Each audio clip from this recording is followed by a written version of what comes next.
Hello दोस्तों, स्वागत है आपका। औरंगजेब, सत्ता, भय और एक असफल उत्तराधिकारी की कहानी। इतिहास के पन्नों में कुछ शासक ऐसे होते हैं जो सिर्फ अपने बीते हुए कल को नहीं बल्कि आने वाले कल को देखकर भी बेचैन हो जाते हैं। मुगल बादशाह औरंगजेब आलमगीर भी उन्हीं में से एक था। अपने आखिरी दिनों में औरंगजेब की निगाहें सिर्फ पीछे मुड़कर नहीं देख रही थीं, बल्कि वो उस भविष्य को भी देख रहा था जो उसकी मौत के बाद आने वाला था।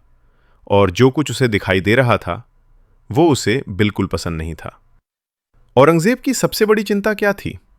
औरंगजेब एक शक्तिशाली शासक था, लेकिन उसके शासन के अंतिम वर्षों में मुगल साम्राज्य चारों ओर से मुश्किलों में घिर चुका था।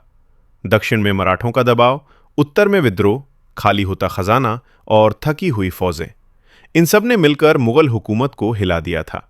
औरंगजेब जानता था कि उसके बाद जो भी गद्दी पर बैठेगा उसे सिर्फ ताज नहीं बल्कि जिम्मेदारियों का पहाड़ भी उठाना पड़ेगा। औरंगजेब के बेटे नाम तो थे, पर काबिलियत? औरंगजेब के 3 बेटे जिंदा थे, लेकिन हैरानी की बात यह थी कि उनमें से कोई भी बादशाही की मिट्टी का बना हुआ नहीं था। 2 बेटे तो औरंगजेब के जीते जी राजनीतिक तौर पर हाशिए पर जा चुके थे, और तीसरा बेटा मोहम्मद आजम शाह, जिससे औरंगजेब को सबसे ज्यादा उम्मीद थी, वही सबसे ज्यादा उसे निराश करता रहा। खत जिसने औरंगजेब की सोच उजागर कर दी। 18वीं सदी की शुरुआत में लिखा गया औरंगजेब का एक खत उसके मन की हालत को साफ दिखाता है। इस खत में औरंगजेब ने अपने बेटे आजम को सिर्फ डांटा ही नहीं, बल्कि ऐसी कड़वी बातें भी लिखीं जो एक पिता शायद ही अपने बेटे से कहे। उसने लिखा कि नकारा बेटे से तो बेटी का बाप होना ही बेहतर है।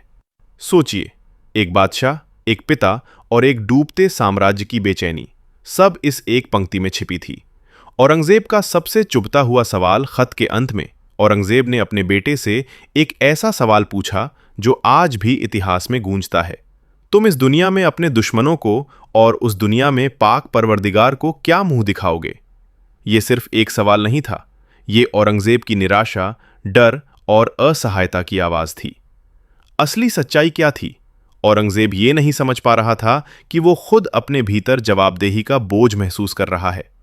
उसे एहसास था कि उसने एक बहुत बड़ा साम्राज्य तो बनाया, लेकिन उसे संभालने लायक कोई मजबूत उत्तराधिकारी तैयार नहीं किया। उसके बेटे तख्त पर बैठने के काबिल तो थे, लेकिन हुकूमत उठाने के काबिल नहीं। इतिहास का सबक औरंगजेब की कहानी हमें यह सिखाती है कि सत्ता सिर्फ जीतने से नहीं चलती, उसे संभालने के लिए दूरदृष्टि, समझ और योग्य उत्तराधिकारी भी चाहिए। एक ताकतवर बादशाह भी अपने आखिरी वक्त में सबसे ज्यादा अकेला हो सकता है। अगर आपको इतिहास के ऐसे अनसुने और सच्चे किस्से पसंद हैं, तो वीडियो को लाइक करें, चैनल को सब्सक्राइब करें और कमेंट में बताएं, क्या औरंगजेब खुद अपने साम्राज्य के पतन का जिम्मेदार था?